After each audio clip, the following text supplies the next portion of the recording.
Third round Thursday at the Internazionale Biennale d'Italia, and 11 of the top 16 seeds remained. So plenty of potential quality on display across 3 courts at the Foro Italico.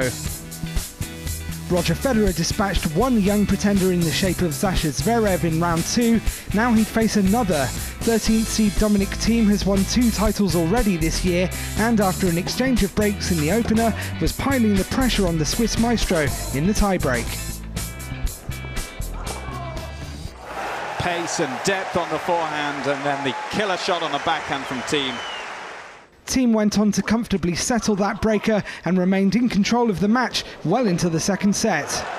It's a brilliant combination.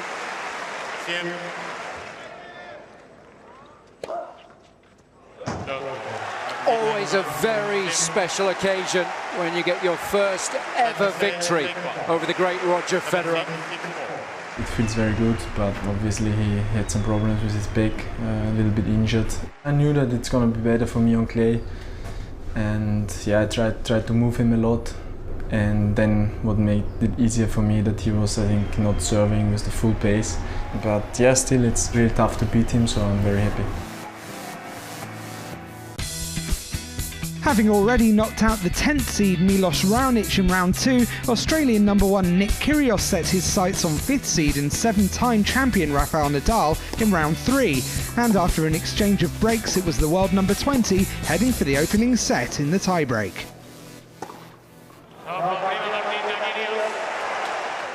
Rafa regrouped in the second set to level the match and was looking the more likely in the decider as well. The way to seal the break. Nadal needing to dig deep, but eventually getting the job done. Kyrgios has brought the best out of Nadal, but it's Rafa who makes it through to the quarterfinals. Novak Djokovic would take to Campo Centrale under the lights to face Thomas Bellucci in round 3 at the Foro Italico for the 2nd year in a row. This time last year, the Serb needed 3 sets to oust the Brazilian, and he'd need to go the long way round again after being bageled for the first time in nearly 4 years. Do not adjust your sets. Things could only get better for the world number 1. Djokovic refocused and took control of the second set.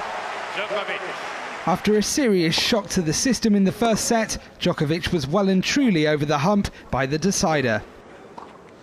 Brilliant.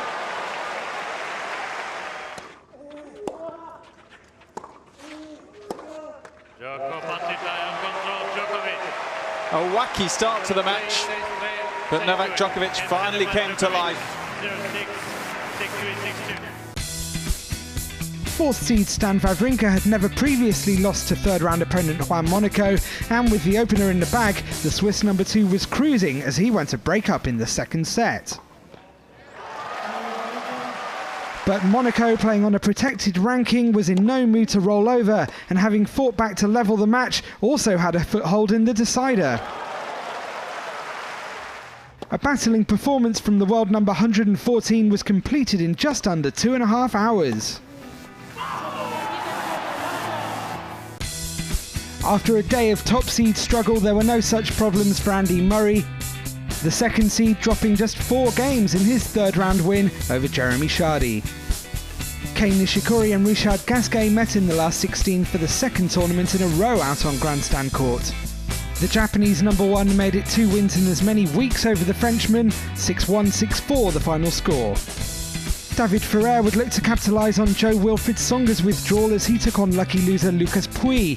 But it was the young Frenchman who dominated the match, making the most of his second chance to breeze through to his first Masters 1000 quarter-final. It was an evening of firsts for Thomas Berdych and David Goffin. Not only was it the first time the Belgian had won by a double bagel, but it was the first time the Czech had lost by that scoreline. Not a stat the 8th seed would want to be reminded of in a hurry. So a mixture of usual suspects and unfamiliar faces make up the last 8. The stage is set for quarter-final Friday.